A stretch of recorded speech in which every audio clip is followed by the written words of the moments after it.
Magandang gabi at maligayang pagdating sa Pampatulog Stories. Bago ka matulog ngayong gabi, hayaan mong tanungin kita ng isang simpleng tanong. May mga salitang sinabi mo ba sa sarili mo na hanggang ngayon hindi pa rin nawawala? Tahimik ka lang. Hindi mo kailangang sumagot. Dahil ngayong gabi, makikinig ka lang. Sa kwentong ito, makikilala mo si Rico, isang ordinaryong tao na may isang ordinaryong lapis. Pero may isang kakaibang katangian. Sa kwentong ito, walang sigawan, walang kailangang isipin. Isa lamang itong banayad na kwento na dahan-dahang dadaloy, kasabay ng iyong paghinga. Kung handa ka ng magpahinga, kung handa ka ng bitawan ng bigat ng araw, huminga ka ng malalim. Ilagay ang sarili sa komportabling posisyon, ipikit ang mga mata, at hayaan mong dalhin ka ng kwento. Dahil minsan, ang mga salitang ayaw magbura ay hindi para saktan tayo, kundi para turuan tayo. Ito ang kwento ng mahiwagang lapis na ayaw magbura. Makinig ka lang at hayaan ang antok na dahan-dahang dumating. Tahimik ang gabi sa maliit na bahay ni Rico. Tahimik na parang marunong makinig. Tahimik na parang may itinatagong kwento. Sa labas, maririnig ang mahinang huni ng kuliglig. Isa, dalawa, tatlo. Parang mabagal na orasan ng probinsya. May bahagyang ihip ng hangin na dumadaan sa bintana. Sapat lang para igalaw ang kurtina. Hindi sapat para gambalain ang katahimikan. Si Rico ay nakaupo sa lumang mesa. May gasera sa tabi at isang makapal na kwaderno na puno ng bakas ng panahon. Hindi bago ang kwadernong iyon. May mga pahinang gusot, may mga pahinang dilaw na, at may mga pahinang parang napagod na ring magdala ng mga salita. Mahilig magsulat si Rico bago matulog. Hindi dahil isa siyang manunulat, kundi dahil doon niya inilalabas ang mga salitang hindi niya masabi sa maghapon. Minsan, listahan lang ng gagawin bukas. Madalas, reklamo sa sarili. At kung minsan, walang saysay na doodle ng araw, ulap, at stick figure na mukhang inaantok. Humikab siya, mahaba, malalim, yung hikab na parang may kasamang paalam sa araw. Isusulat ko lang to. Tapos tulog na. Bulong niya sa sarili. Kinuha niya ang lapis. Isang lumang lapis na may kagat ang dulo. Hindi niya maalala kung kailan niya ito nakuha. Parang matagal na itong nandyan. Parang hindi na umalis. May kaunting ngiti si Rico habang hawak iyon. Mas matibay pa ito kaysa sa ballpen, sabi niya. Laging nauubusan. Ikaw hindi. Tumawa siya ng mahina. Yung tipong tawa na hindi makakagising ng kapitbahay. At hindi rin ganap na masaya. Sinimulan niyang magsulat. Mga simpleng salita lamang. Walang lalim. Walang drama. Pagod ako ngayon. Huminto siya sandali. Tumingin sa kisame. Parang hinihintay kung may sasagot. Wala. Nagpatuloy siya. Bukas na lang ang ibang bagay. Tumango siya sa sarili. Parang sinasang-ayunan ang sariling desisyon. May bahagyang antok na bumigat sa kanyang talukap. Ang ilaw ng gasera ay tila mas lalong humina. O baka siya lang ang humihina. Sa pagitan ng bawat salita, May mahabang hinto. May mga sandaling nakatitig lang siya sa papel. Wala namang iniisip. Pero parang puno ang loob, isinara niya ang kwaderno. Bahagyang inilapag ang lapis sa ibabaw nito at sumandal sa upuan. Tahimik, sobrang tahimik, na maririnig mo ang sarili mong paghinga. At sa katahimikang iyon, hindi napansin ni Rico na may isang salitang hindi niya maalalang isinulat. Isang linyang naroon na at tila mas malinaw kaysa sa iba. Ngunit pagod siya. Antok na antok.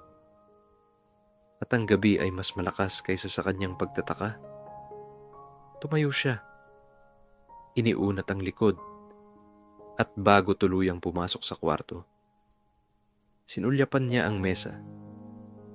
Nandun ang lapis. Tahimik. Walang galaw. Parang ordinaryong bagay lamang. At sa gabing iyon, natulog si Rico ng payapa. Hindi alam na may lapis na hindi basta-basta. At may mga salitang ayaw na palang mawala. Kinabukasan,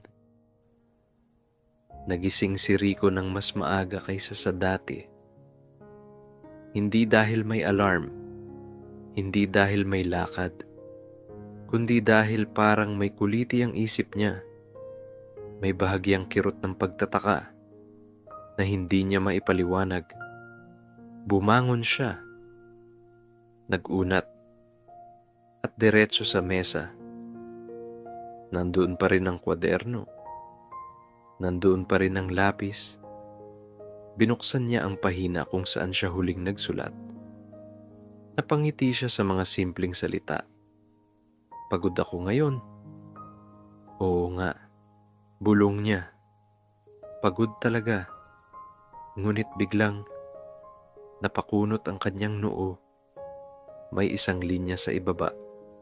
Isang pangungusap na hindi niya maalala kung kailan niya isinulat. Ganito na lang palagi. Saglit siyang natahimik. Sinulat ko ba to? Tanong niya sa sarili. Kinamot niya ang ulo. Sinubukang alalahanin ang kagabi. Pero puro antok lang ang naaalala niya. Baka ako rin, sabi niya. Pagod lang. Kinuha niya ang pambura, yung maliit na kulay pink, na may bahid na ng itim sa gilid. Pinunasan niya ang salita. 1 beses, 2 beses, 3 beses. Hindi nabura. Huminto siya. Teka, bulong niya. Mas dinagdagan niya ang diin. Mas mabilis. Mas madiin. Wala pa rin. Naroon pa rin ang mga letra. Malinaw. Parang lalong kumapit. Napatawa siya. Isang tawang may halong gulat. Baka madumi lang yung pambura. Hinipan niya ito. Pinunasan sa damit. Sinubukang muli. Wala. Kumuha siya ng laway sa daliri. Pinahid sa papel. Isang teknik na alam ng lahat, pero bihirang aminin. Wala pa rin. Grabe ka naman, sabi niya sa lapis. Ayaw mo ba talaga? Parang inaasar siya ng mga letra. Nakatayo lang doon. Walang pakialam. Tumayo si Rico. Kumuha ng isa pang pambura. Mas bago, mas maputi. Pinunasan niya ulit. Tahimik ang paligid. Tanging tunog lang ay ang pagkiskis ng pambura sa papel at ang unti-unting pagbilis ng kanyang paghinga. Hindi pa rin nabura. Dahan-dahan niyang ibinaba ang kamay. Tahimik. Napatingin siya sa lapis. May sumpa ka ba? Biro niya. Pero walang kasamang tawa. Sinubukan niyang magsulat ng bagong salita sa gilid. Test. Agad niya itong binura. Nabura. Mabilis. Malinis. Napasinghap siya. Bumalik siya sa salitang iyon. Ganito na lang palagi. Pinunasan niya ulit. Ayaw. Dito na siya kinabahan ng bahagya. Hindi yung takot na sisigaw, kundi yung tahimik na takot na dahan-dahang gumagapang. Hindi pwede to. Bulong niya. Muli siyang umupo. Huminga ng malalim. 1, 2, 3. Tinignan niya ang buong pahina. Napansin niyang ang mga salitang isinulat niya kagabi. Lahat ng seryoso. Lahat ng may bigat. Lahat ng may reklamo. Hindi nabubura. Pero ang mga biro, ang mga doodle, ang mga walang saysay, nabubura. Napakagat si Rico sa labi. Anong klaseng lapis ka ba? Tanong niya. Halos pabulong. Walang sagot. Pero sa katahimikan, parang may mensaheng dahan-dahang bumubuo. Hindi malinaw, hindi pa buo, pero naroon. At sa sandaling iyon, naisip ni Rico ang isang bagay. Kung may mga salitang ayaw magbura, ilang beses na rin kaya niyang sinulat ang mga iyon sa isip niya, araw-araw. Huminga siya ng malalim. Isinara ang kwaderno at dahan-dahang inilapag ang lapis sa ibabaw nito. Tahimik muli ang paligid. Ngunit ngayon, alam na ni Rico na hindi na basta-basta ang lapis na iyon. Maghapon na hindi mapakali si Rico habang nagwawalis sa bakuran, habang umiinom ng kape, habang nakatitig sa ulap. Nasa isip pa rin niya ang kwaderno. Hindi ang lapis, hindi ang pambura, kundi ang mga salitang ayaw magbura. Ganito na lang palagi. Paulit-ulit itong bumabalik sa kanyang isip. Parang sirang plaka. Parang bulong na ayaw tumahimik. Pagsapit ng gabi, bumalik siya sa mesa. Tahimik na naman ang paligid. Parehong gasera, parehong mesa, parehong kwaderno. Ngunit iba na siya. Umupo siya ng dahan-dahan. Parang may takot na baka magising ang isang bagay. Isang bagay na hindi naman natutulog. Binuksan niya ang kwaderno. Nandoon pa rin ang mga salita. Malinaw, matigas, parang bagong sulat. Sinubukan niyang burahin ulit. Hindi dahil umaasa, kundi dahil gusto lang niyang makasiguro. 1 beses, 2 beses. Wala. Huminga siya ng malalim. Kung ayaw mong mabura, bulong niya, edi huwag. Kinuha niya ang lapis at nagsulat ulit. Tinatamad ako ngayon. Agad niyang binura. Hindi nabura. Napangiti siya. Isang pilit na ngiti. Ah, ganun ka pala. Sumulat ulit siya. Mamaya na lang. Binura. Hindi rin nabura. Unti-unti. Napansin ni Rico ang isang pattern. Hindi agad. Dahan-dahan lang. Parang ayaw ring ipahalata ng lapis. Ang mga salitang may kinalaman sa pag-uurong, sa katamaran, sa pagpapaliban. Lahat sila ayaw magbura.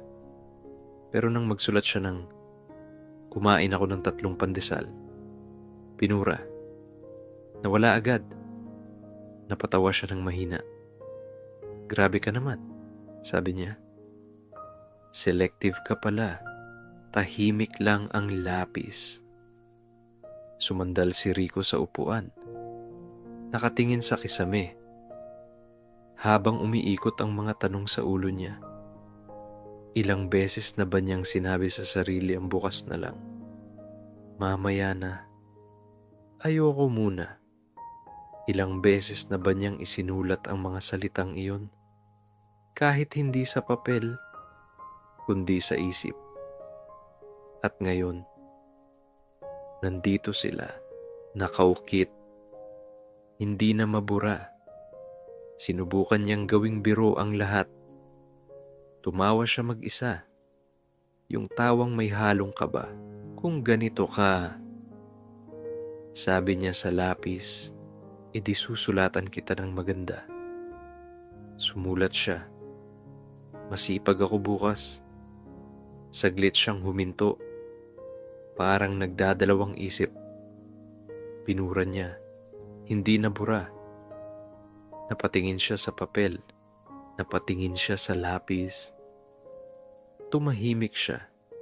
Sa unang pagkakataon, hindi siya kinabahan, kundi parang may bahagyang liwanag sa loob.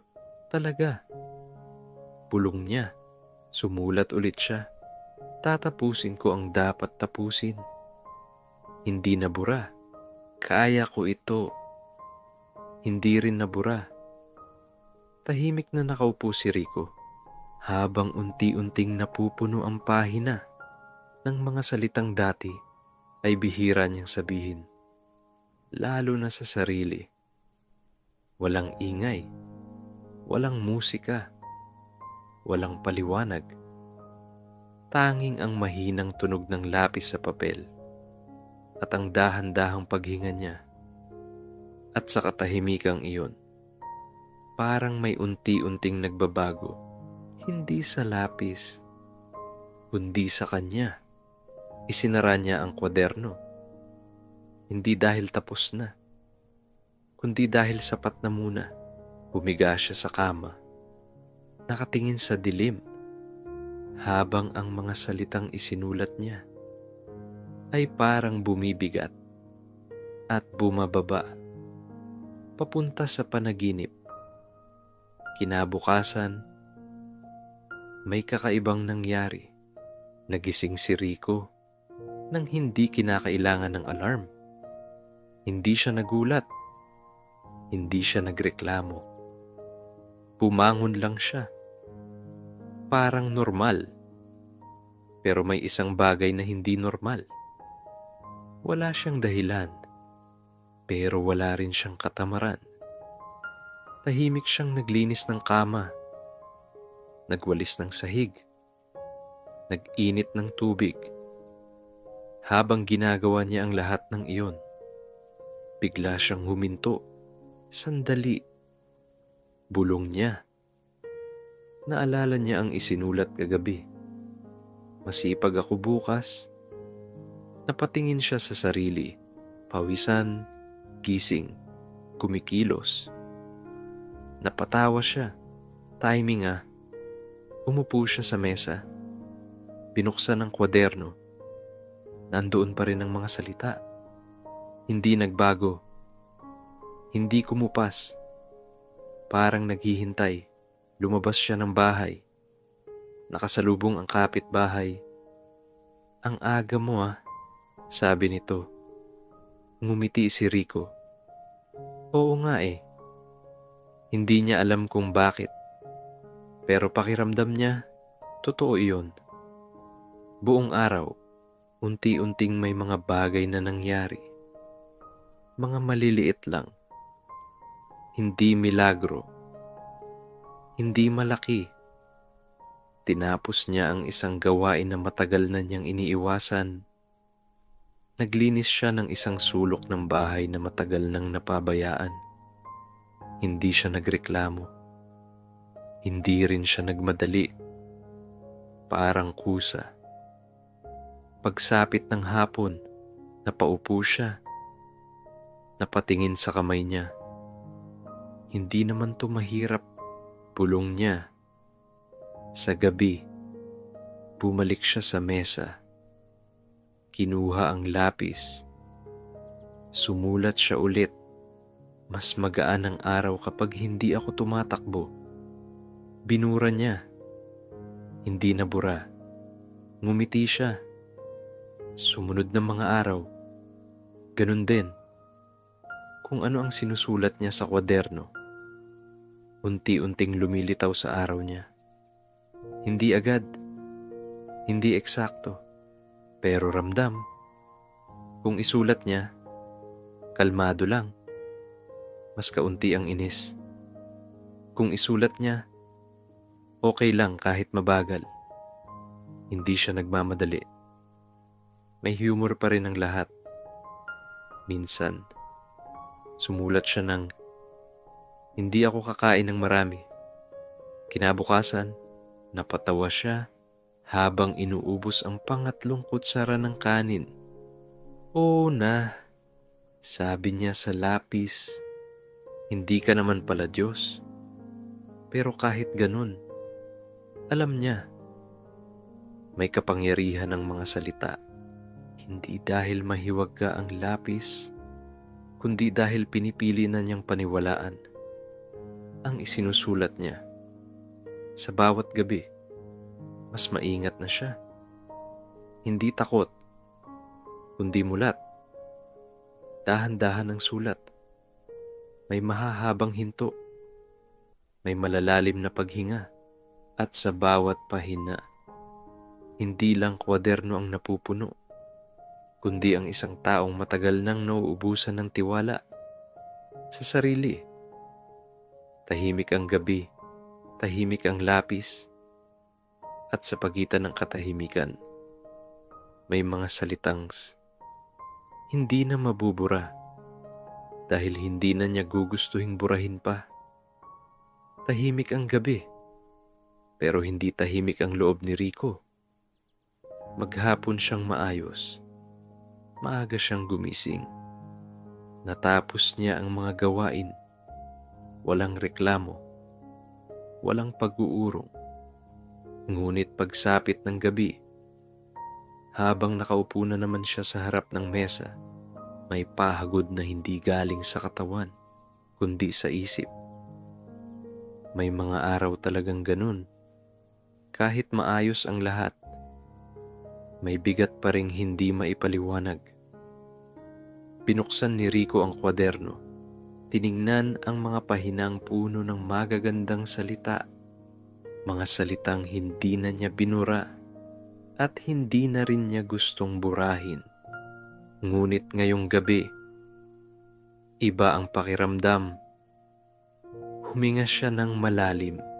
1, 2, 3. Kinuha niya ang lapis.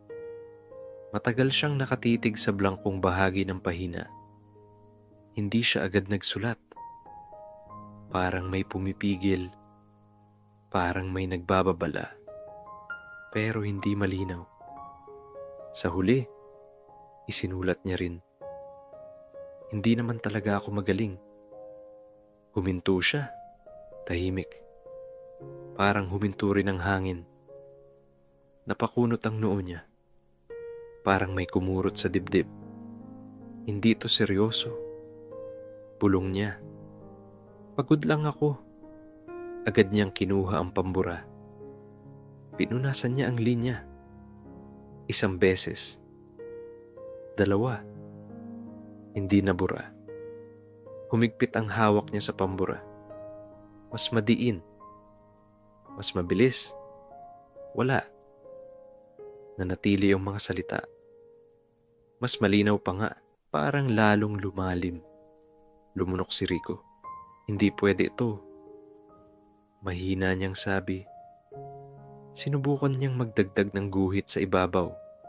Takpan. Buhusan ng ibang salita. Okay lang. Kaya ko. Ayos lang ako. Pero nandun pa rin ang unang linya. Nakasilip sa pagitan. Ayaw magtago. Dito na siya napabuntong hininga. Mahaba. Mabigat. Napaatras siya sa upuan. Napahawak sa noo. Bakit yun pa ang naisulat ko? Tanong niya sa sarili. Tahimik lang ang lapis. Walang sagot. Walang paliwanag. At doon niya naintindihan. Hindi lahat ng sulat ay dapat isulat. At kapag naisulat na, may mga salitang hindi basta-basta nawawala. Umupo siya muli, nakatingin sa pahina, habang dahan-dahang bumibigat ang talukap ng kanyang mata. Hindi niya isinara ang kwaderno. Hindi rin niya itinabi ang lapis. Hinayaan lang niya silang manatili. Nasa mesa, kasama ng mga salitang ayaw magbura. Maya-maya, humiga siya sa kama. Dala ang bigat ng maling sulat. Dala ang katahimikan. At bago tuluyang dalawin ng antok, may isang tanong na pumasok sa isip niya. Kung ang mga salitang ito ay hindi mabura, hanggang kailan ko sila dadalhin? Hindi agad dumating ang tulog. Nakatingin si Rico sa kisame. Binibilang ang mga huni ng kuliglig. 1, 2, 3. Hanggang sa hindi na niya namalayan, unti-unti nang lumabo ang paligid at doon nagsimula ang panaginip. Nasa isang silid siya, malawak, puti, walang bintana, walang pintuan. Sa gitna, may mesa. At sa ibabaw ng mesa, ang lapis. Tahimik ang paligid. Walang eko. Walang yabag. Tanging paghinga lamang niya ang naririnig. Lumapit siya. Dahan-dahan. Parang baka maglaho ang lahat kapag nagmadali. Pagdating niya sa mesa, napansin niyang ang lapis ay mas malinaw, mas bago, pero pareho pa rin. Hindi ito nagsalita. Walang bibig, walang tinig. Ngunit bigla niyang naintindihan. Hindi sa pandinig, kundi sa pakiramdam, ang bawat salita ay pagpili, parang boses, pero hindi tunog. Napatingin siya sa paligid, sa dingding. May mga salitang nakaukit, mga salitang pamilyar.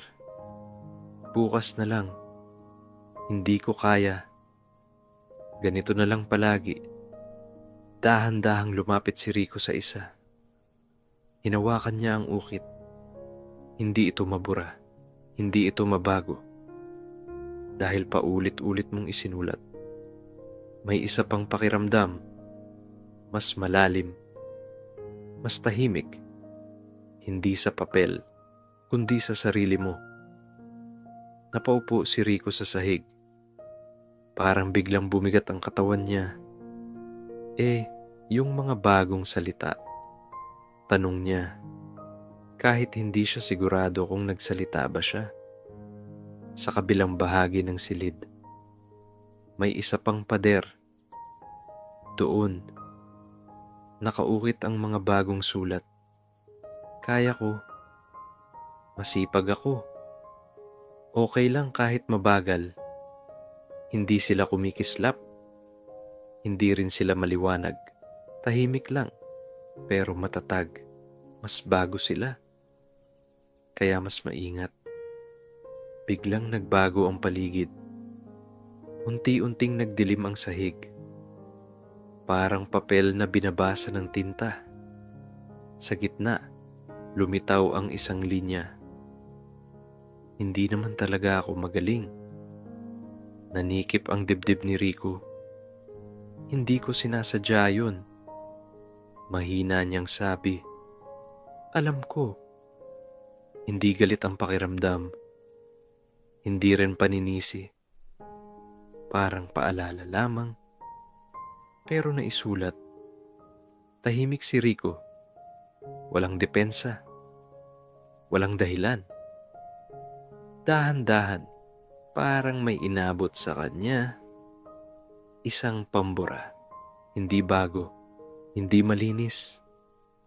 Hindi lahat ay binubura. Ang iba, tinatabunan ng paulit-ulit na mabuting sulat. Napatingin si Rico sa pambura, tapos sa lapis, tapos sa mga salita. Unti-unti, nag-fade ang silid.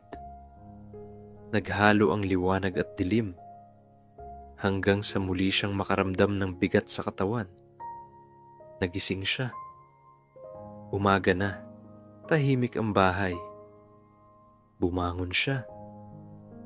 Tumiretso sa mesa. Nandun pa rin ang kwaderno. Nandun pa rin ang lapis. Binuksan niya ang pahina. Nandun pa rin ang maling sulat. Pero ngayon, hindi na siya natakot. Huminga siya ng malalim. Kumuha ng lapis. At sa ibaba ng maling linya, dahan-dahan siyang nagsulat. Hindi mabilis. Hindi madiin. Isang salita lang na parang panalangin. Natuto ako. Hindi niya binura. Hindi niya kailangang burahin. At sa katahimikang iyon, alam ni Rico na ang lapis ay hindi para sa perpektong salita, kundi para sa paulit-ulit na pagpili ng mas mabuti. Mula noong gabing iyon, nagbago ang paraan ng pagsulat ni Rico. Hindi na siya agad humahawak ng lapis. Hindi na siya basta-basta sumusulat ng kung ano ang unang pumasok sa isip. Ngayon, nauuna ang katahimikan. Umupo siya sa harap ng mesa, nakapikit, humihinga ng dahan-dahan, parang hinihintay munang tumahimik ang loob. Bago ang kamay. 1, 2, 3. Kapag sapat na ang katahimikan, doon pa lamang niya kinukuha ang lapis. Hindi na siya natatakot dito.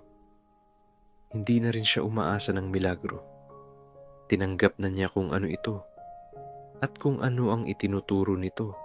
Binuksan niya ang kwaderno sa bagong pahina. Malinis. Walang sulat. Walang bigat. Ngumiti siya. Dahan-dahan lang tayo. Bulong niya. Sumulat siya ng isang linya. Okay lang magkamali. Huminto siya. Hindi niya agad binura. Hindi niya rin sinubukang burahin. Tinitigan niya lang ang mga salita. Parang kinikilala.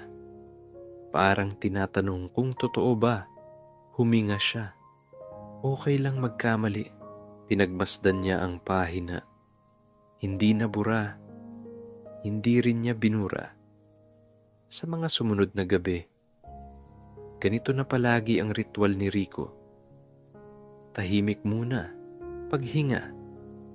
Sa kapag susulat, hindi marami, hindi mahaba. Minsan, isang pangungusap lang. Minsan, 2 salita. Sapat na. Unti-unti. Hindi nagmamadali. May mga gabing natawa siya sa sarili. Isang beses, sinubukan niyang magsulat ng gigising ako ng sobrang aga bukas. Napatingin siya sa lapis. Napangiti. Hindi muna, sabi niya. At hindi niya itinuloy. May mga salitang handa siyang isulat. At may mga salitang hindi pa.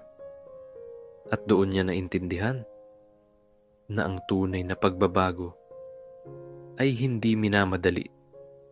Sa araw-araw, makikita ang maliliit na epekto. Hindi siya biglang naging masipag sa lahat. Hindi siya naging perpekto. May mga araw pa ring tinatamad siya. Pero iba na.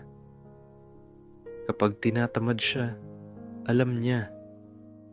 Kapag nagkakamali siya, hindi na niya agad sinusulatan ng masakit na salita ang sarili. Sa halip, pinipili niyang manahimik muna. Sa isang gabi, habang nakaupo siya sa mesa, bigla niyang napansin ang lapis. Parang mas maikli na ito, mas pudpod, mas gamit. Ngumiti siya. Salamat, sabi niya. Kahit hindi niya alam kung kanino, isinulat niya sa kwaderno. Hindi lahat ng araw ay magaan, pero pwede kong gawing banayad. Mahabang hinto, tahimik, at sa katahimikang iyon, hindi na siya nagmamadali matulog dahil hindi na rin siya nagmamadali sa buhay. Nang isara niya ang kwaderno at ilapag ang lapis, alam niyang bukas may panibagong pahina na naman at handa na siya, hindi para maging iba, kundi para maging mas totoo. Isang gabi, habang bumubuhos ang mahinang ulan sa bubong, umupo si Rico sa mesa. Katulad ng dati, tahimik, banayad, walang pagmamadali. Binuksan niya ang kwaderno at napansin niyang halos puno na ito. Hindi ng mahahabang kwento, kundi ng maliliit na paalala. Mga salitang hindi enggrande pero totoo. Kinuha niya ang lapis at doon niya napansin, kaya na niyang burahin ang lahat. Sinubukan niya isang lumang salita, isang dating reklamo na bura, malinis. Hindi siya nagulat. Hindi rin siya natuwa ng sobra. Parang inaasahan na niya. Ngumiti lang siya. Ganun pala yun. Pulong niya. Hindi nagbago ang lapis. Siya ang nagbago. Naupo siya ng matagal. Hindi nagsusulat. Nakikinig lang sa ulan, sa sariling paghinga, sa katahimikan. At doon niya naintindihan ang aral. Hindi talaga mahiwaga ang lapis. Hindi ito nagbibigay ng kapangyarihan. Hindi rin ito nagdidikta ng kapalaran. Ang ginagawa lang nito ay ipakita kung alin ang paulit-ulit niyang sinasabi sa sarili. Ang mga salitang ayaw magbura ay ang mga salitang matagal na niyang pinaniwalaan. Ang mga salitang nagkakatotoo ay ang mga salitang handa na niyang panindigan. At ang mga salitang kaya na niyang burahin ngayon ay ang mga salitang hindi na niya kailangan. Dahan-dahan, isinara ni Rico ang kwaderno. Inilagay niya ang lapis sa loob, hindi bilang gamit, kundi bilang paalala. Humiga siya sa kama habang patuloy ang ulan. Banayad, hindi malakas, hindi rin humihinto. Ipinikit niya ang mga mata, walang takot, walang panghihinayang, tanging pasasalamat. Dahil natutunan niya na araw-araw may pagkakataon siyang magsulat muli, hindi sa papel, kundi sa paraan ng pag-iisip, sa paraan ng pagtrato sa sarili, sa paraan ng pagpili. At kung minsan, kapag mali ang naisulat, hindi kailangang burahin agad. Pwedeng lagyan ng mas maayos na linya sa ibaba. Pwedeng takpan ng mas mabuting salita. Pwedeng ulitin hanggang gumaan. Tahimik ang gabi. Tahimik ang mundo. At sa huling sandali bago tuluyang makatulog si Rico, isang huling kaisipan ang pumasok sa isip niya. Hindi mo kailangang maging perpekto. Kailangan mo lang maging maingat sa mga salitang inuulit mo sa sarili mo. Huminga siya ng malalim. 1, 2, 3. At sa katahimikan, natulog si Rico. dala ang isang aral na hindi na kailanman mabubura. Tahimik ang gabi, hindi yung katahimikang nakakabingi, kundi yung katahimikang yakap-yakap ang buong paligid. Mahina ang hangin sa labas. Dahan-dahang sumasayaw ang kurtina. At ang ulan ay halos tapos na. Parang pagod na rin. Si Rico ay mahimbing nang natutulog. Pantay ang kanyang paghinga. Banayad. Walang pagmamadali. Parang alam na ng katawan niya na ligtas na. Sa mesa, nandoon pa rin ang kwaderno. Nakasara, tahimik. Hindi na humihingi ng salita. Sa ibabaw nito, nakahiga ang lapis. Hindi na ito mukhang mahiwaga. Hindi na rin kakaiba. Isa na lamang itong lapis. Putpod. May bakas ng maraming gabi at maraming pagpili. Kung titingnan mong mabuti, parang nakangiti ang lapis. Hindi dahil may bibig, kundi dahil tapos na ang tungkulin nito. Hindi na nito kailangang pigilan ang mga burang salita. Hindi na nito kailangang manatili sa pahina. Dahil ang pinakamahalagang mga salita ay hindi na nasa papel. Nasa loob na. Sa dibdib ni Rico, na dati mabigat, ngayon ay banayad na lamang. Hindi perpekto, pero payapa. May mga pagkakamali pa rin bukas. May mga araw na mabagal. May mga sandaling mag-aalinlangan.